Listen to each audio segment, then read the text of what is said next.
Well, hey and good morning. Welcome to another episode of Baking Me Happy. We're going to make this quick and easy.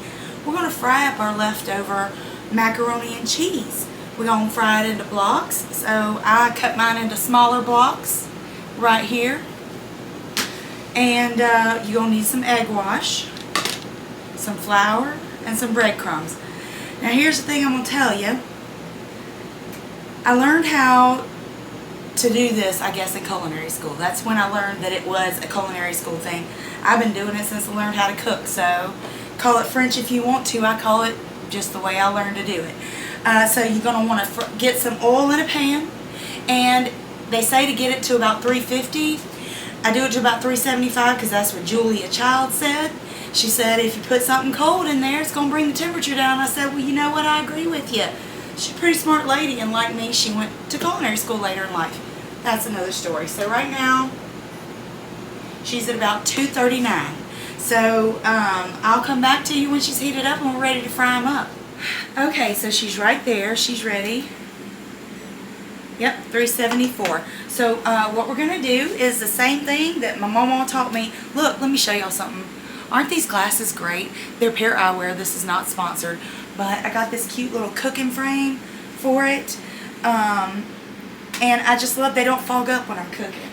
So you're going to take a piece of your mac and cheese, and it's egg wash, flour, egg wash, breadcrumbs, okay?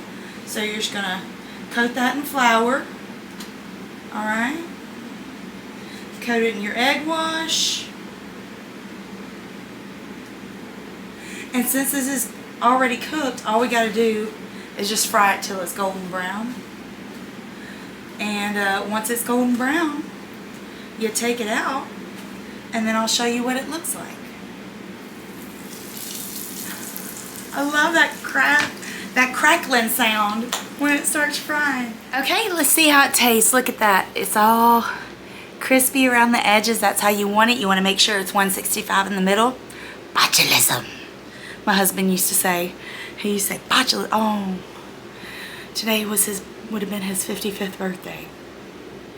Anyway, okay, let's try it.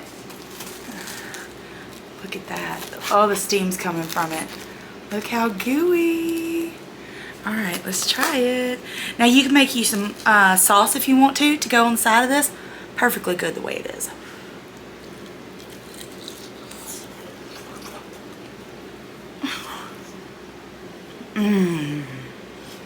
Because I made that mac and cheese. Well, that's one thing to do with leftovers. You know, in the South we like to fry everything. So anyway, well, I hope you guys have a happy new year. I will be back with more after the new year. Love you guys. Thank you for 7,000 subscribers. If you are on TikTok, please tag Chef Reactions. I've been trying to get him to do one of my videos. So okay, love you, bye. Like and subscribe.